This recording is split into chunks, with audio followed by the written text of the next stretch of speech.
Now for a review of what's making the headlines in the papers this morning, where today's front pages set the tone for the conversations ahead from politics to the economy, we'll take a closer look at the stories driving the global agenda. Join us again. Well, thank you so much, Benga. Let's take a look at the local papers first, starting off with this day. Now, in this day, we have right in the middle, Jonathan, despite many defections to ruling APC, PDP alive and strong. Now, the party blasts APC over Wike on Rivers crisis, says it cannot cry foul now. At the top of this day as well, we have troops arrest 8 terrorists linked to Gambori Market Mosque suicide bombing. We also have Trade Ministry non-oil exports peaked at 12.8 billion at H1 of 2025. Moving on to The Guardian, some of the top stories there. We have Nigeria's fuel crude importation concern defies a price war. Alongside that, we also have a poor inter-agency cooperation may stall Joshua's vehicle crash investigation. It seems like the story is never ending at this point. We also have at the top of The Guardian, 2027, I will step down for no one, Atiku vows. Also in The Guardian, over 140 million Nigerians may become poorer by December. And in the top right-hand corner, U.S. operation in Venezuela undermined international law. Moving on to the Punch, if we can just pull up the Punch there, we have still in politics, ADC ticket, Atiku rejects call to step down and blast Tinubu. The same thing we saw similarly in The Guardian and in This Day. Also in the Punch, we have 2027, Jonathan pledged active role in PDP, says Turaki. And not to mention the elephant in the room that's right in the middle of the Punch, electricity subsidy nears 2 trillion naira yearly. We'll speak more on that power drain as we go along. Moving on to the Daily Trust, we have Katsina killings, kidnappings return. What an unfortunate report to have there. 141 million Nigerians will be in poverty in 2026. Moving on to Daily Independent, still more politics there. The same headlines resounding for the day. Jonathan assures PDP of support ahead of 2027 election. The party says it doubts independence of INEC. And those are the local papers. Let's take a quick look at what is in the international headlines. We have the metro.co.uk Grokky, a horror show, which leads with some controversy over the AI Grok. And then in The Guardian, we have the story of the moment. UK and France seal coalition deal to send troops to post-war Ukraine. Interesting story there. We'll touch more on that. And then we have in the Financial Times, Venezuela's oil output faces collapse as U.S. naval blockade chokes exports. Newspaper has boots on the ground with UK military bases in Ukraine to keep peace. The Daily Telegraph, we have a picture of Donald Trump there making a mockery of the Maduro dance that we were seeing on social media when he was taunting Donald Trump about, coming to get him, which he finally did.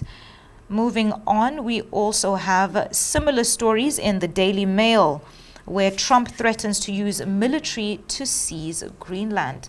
Now let's look into these papers more in detail. Starting off first with This Day, we look at the politics of the day. Benga, it's really good to have you back. And so exciting indeed. It would be very nice to kick off. And I have to thank you guys for holding forth and yes. keeping the flame alive.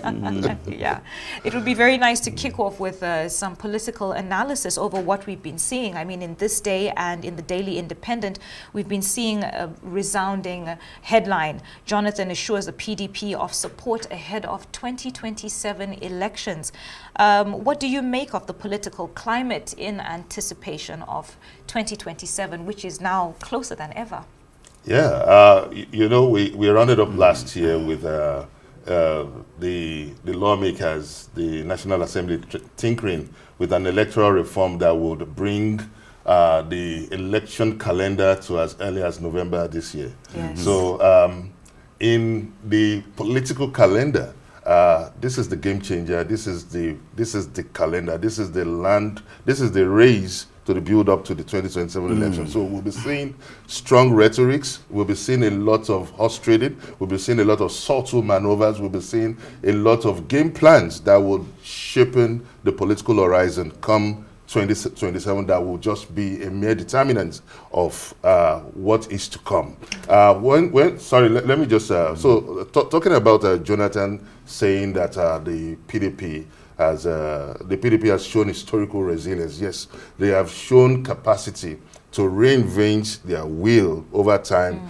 You remember there was a split in 2014 in the build up to the 2015 election when we had the NPDP. So it would be nice to see the PDP really come up with a sincere reconciliation plan, come together, show what they are known for. It's a party built on national consensus, but with the legal hurdles, the legal landmines, and their refusal to pay attention to internal zoning structure that is based on equity and fairness. A lot is still expected from a party like that. 2026, the run-up to the election year is always the most dramatic. Yes. The election year itself is not as dramatic as the run-up to the elections itself. So 2026 is definitely going to witness a lot of drama. Benga has actually like summarized what all the action will be involving. But yes, expect so much drama, expect so much realignments, horse trading, come to think of it, reposition. If we even consider what's going on in Rivers State, it's a matter of support one for president, do not support the other for governor from within the same political party. It's all in that same dramatic package before the elections proper. But then as for President Goodluck Jonathan, he says the People's Democratic Party has demonstrated a lot of resilience. What I'm even thinking is that President Jonathan himself has actually demonstrated uncommon resilience and loyalty to the People's Democratic Party in spite of all his political diplomacy. He has remained firmly committed to the People's Democratic Party. In spite of the political storms. Not exactly. He has remained unshakable, and although he does not get involved in all the drama, whether negative or positive, he still believes that the People's Democratic Party stands a chance. But that is his own opinion, because come to think of it, Benga and Yolanda, almost all the PDP governors have defected to the All Progressives and that leads Congress. me to a question that I actually wanted to ask. What do you make of this opinion that PDP is still alive and strong? Is it really? Well, basically, it is still existing as a party.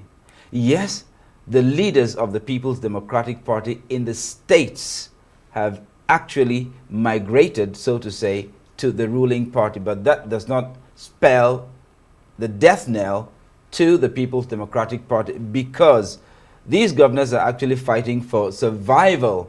So a survival tactic moving to the APC, but it does not spell doom or gloom for the People's Democratic Party. Let's just say it's a political setback.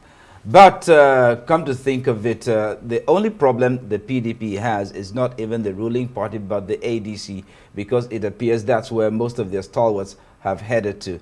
But I was going to make this observation to Benga. You talked about NPDP, and I'm getting the impression that ADC is an amalgam of NAPC and NPDP.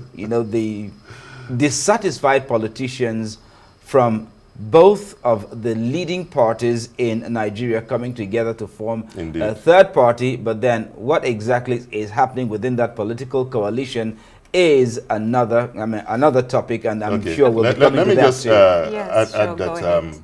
I think the first and foremost political realities are power realities, and what has what has befallen the PDP in at least in 2025 shows that there is a huge landmine for them to navigate ahead of their 2027 political ambition. First is the defection of the PDP.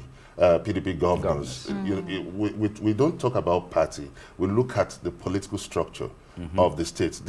Most of these governors, they control the political structures of the states by funding it, because that's basically what we are talking about here. Right. You don't talk politics without money politics. Whether you are calling for a direct primaries or an indirect primaries, you need to take care of your delegates. Wherever they are holding it, you need to be able to mobilize them. And when you talk of mobilization, you talk of logistics, you talk of hotel, you talk of flights, ticket, you talk of so many things to mobilize this. And the governors that are controlling these political structures now have defected to the APC. And now you also see the political, the legal, but the overlapping battle. One, INEC has said that it's not recognizing the Turakiled faction.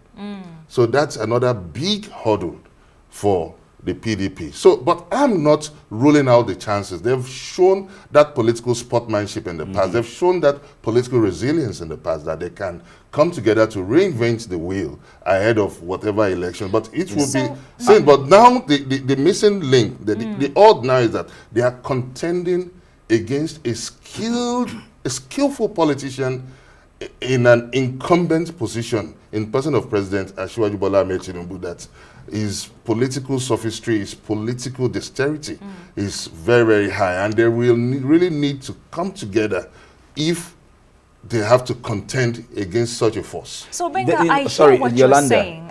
The issue is this. These governors are fighting for political survival. Indeed.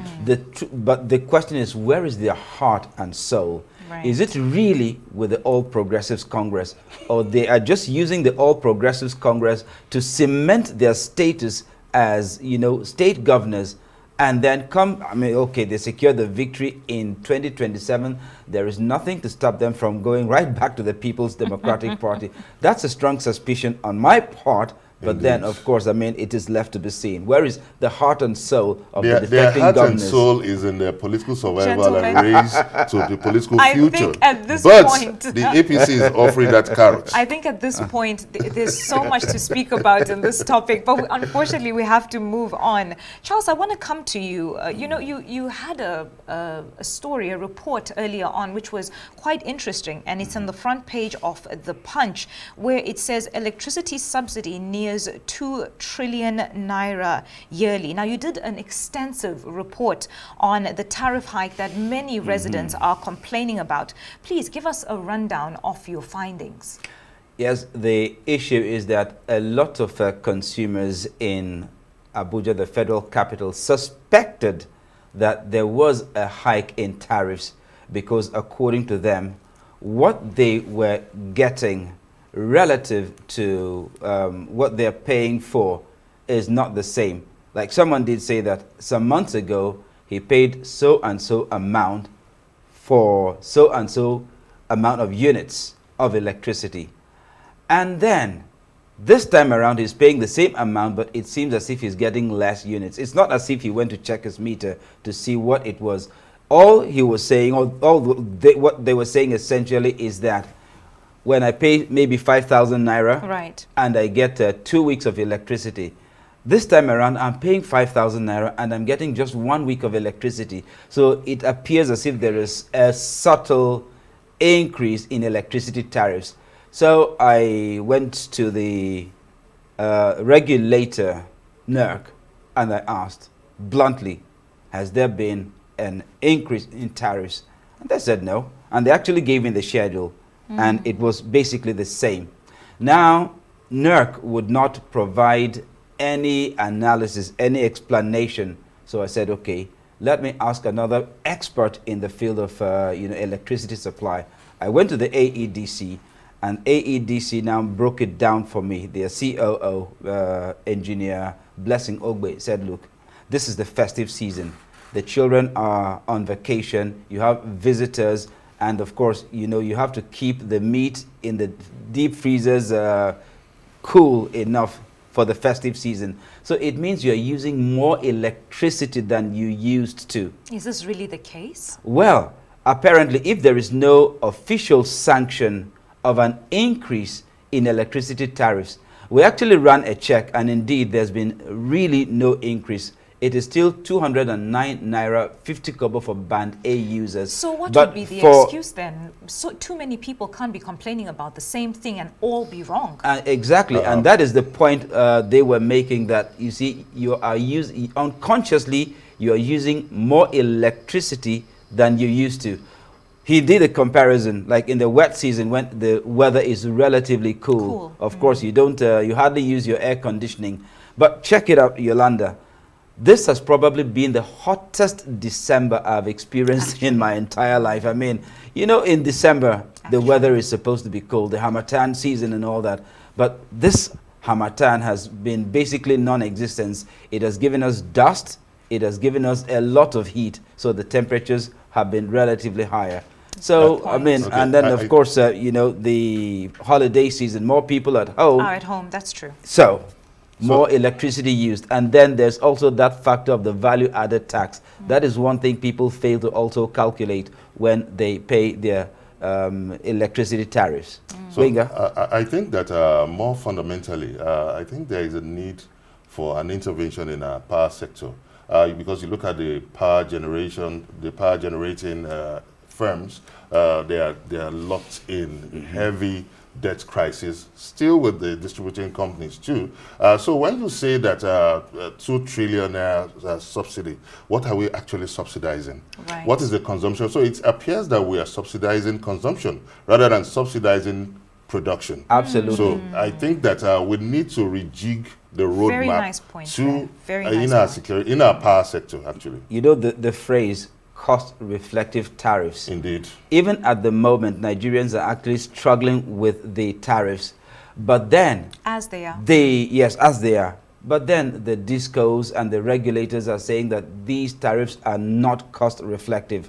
It's one of the reasons why a lot of consumers on Band B have actually been migrated to Band A in order to shore up, you know, the tariffs to be cost-reflective. For instance, I know that some Band B users are getting 19 hours of electricity. That's the maximum. So some Band A users are getting 20 hours. So in Band A, it's between 20 to 24 hours. In Band B, between 12 to 19 hours. Now, the nexus at that point, 20 hours, 19 hours, what's the difference? So everybody just moved to Band A, enjoy the benefits of Band A, but then you're going to pay Band A tariffs. I So think, okay. in the absence of cost-reflective tariffs, then the government undertakes to cover the resultant gap between the cost-reflective and allowed tariff in the form of tariff subsidies. That is the heart of the matter. Now, for ease of administration, the subsidy is only applied to the generation cost payable by the discos to NBET at source in the form of a discos remittance obligation, DRO. That, is the heart of the analysis. Okay. Yeah, Benga, you also had it's something also very quickly. important that we look at what happened in the twilight of 2024 when the country actually did a jigsaw on the legal framework of the power sector in the country when it was removed from the exclusive list to the concurrent legislative list. And that was for states and other entities to be able to generate their own self-sufficient power supply at their own, because of we've had over time over-reliance on the national grid. Oh, yes. Right. So Yes. we need to That really is the biggest reanalyze issue. the Yes. way forward to our power self-sufficiency plan Right. in the country. Right, let's take a look at one more local story before we move on to the international headlines.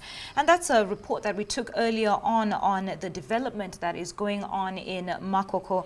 Now, residents of Makoko waterfront in Lagos have been left homeless following fresh demolitions, and they apparently began on Monday, while the state government says that the action is necessary for public safety and herbal renewal. Now, many have complained of the smell that comes from that area, but many are being left homeless at the same time. How do you see the matter? Well, Makoko is a place where, interestingly, it's rather unfortunate that I did a documentary drawing attention of government and stakeholders to the worsening humanitarian condition in that area. But now they are faced with the threat of displacement and survival, because they are living condition of these people that settles in a suburb rural settlement, unfortunately, interestingly, and closer to the island of Lagos, which is supposed to be a highbrow area. Oh, yeah. But these people, because of the because of the ecosystem, the water ecosystem, they thrive on that, and their major preoccupation is fishing. So, but there is nothing wrong in in governments trying to rehabilitate or develop a place, but there are rules of engagement, for goodness sake.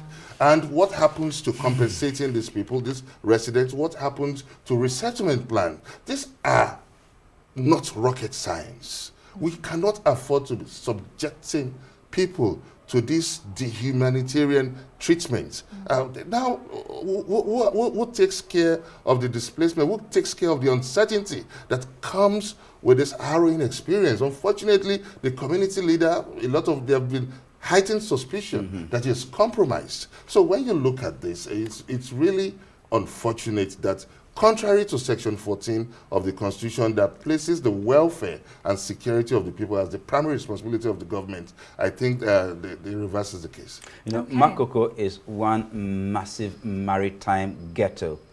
The shanties, the lack of sanitary facilities. Right. You know, of course, people defecating on the water, the same water they probably drink, they fish from.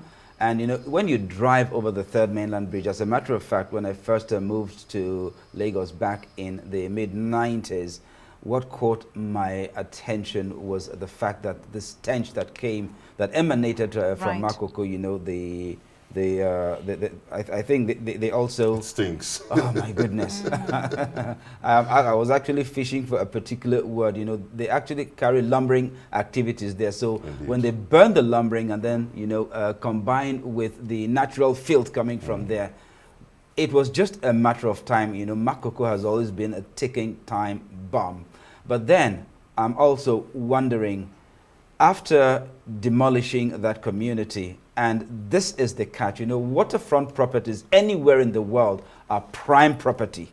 Indeed. Yes, because by the time you finish all the demolition and the sand filling and all the reconstructions, Makoko will probably be one of the most expensive pieces of real estate, not only in Lagos, but probably across the country. So that's one side of it. All right. As for the residents, has any provision been made for their resettlement? Right. That is the key question here. Yes, of course, it is necessary to remove that eyesore from the surface of the earth, but then there's the human factor. Yes. There's the compassion factor. Has the government made any provision to resettle these people and resettle them in a more decent environment? That's the question the Lagos state government really has to answer. Yes, sir. Now moving on to the international headlines. Because of time, we'll take three of the headlines together because they are somehow interrelated. First of all, we're going to speak on the updates on Venezuela. And then second of all, Trump on Greenland and his ambitions to take over, as well as the UK and France agreement to put boots on ground in Ukraine. Now from Venezuela, we had a report earlier that spoke about the death toll, where a lot of these soldiers and the people who were casualties of that attack were buried. And finally, people are, you know, starting to slowly put their lives together for those that lost family members during that raid. And then also Trump on Greenland. The White House has now confirmed that they are exploring all options to annex Greenland. Trump insists that acquiring Greenland is a national security priority to the U.S. So many questions that come about there. You know, critics have been asking if this is the beginning of World War III. And then finally, with France and the UK, Britain and France have signed an agreement committing to put boots on the ground in Ukraine. But there's a caveat that says if only they come to a ceasefire with Russia. Now, the document was signed by UK Prime Minister Keir Starmer, French President Emmanuel Macron, and Volodymyr Zelensky of Ukraine in Paris. Now, this would be a big sigh of relief to Ukraine, but also a huge obstacle for Russia. Okay. What do you think? Okay, let me start from the fresh one, not exactly fresh, actually. The Greenland. Greenland, indeed, a portion of land that covers from the Arctic Circle to the North Atlantic Circle. Yes. Very highly mineral-rich region. And because of global tensions and also global warming, it has become a subject of global debate and interest to the American country. And when Trump says that he's now shifting his foreign policy thrust to America first, now we're beginning to see the outplay, the run of play of what he meant by this. And this is a country within the Denmark territory, an independent autonomous region within Denmark as a country. But now, I think there's a conflict between what the international law offers and what the political reality is. Because again, I would say that political realities are power realities. Because while the United Nations Charter, subsection 1, section 1, subsection 2,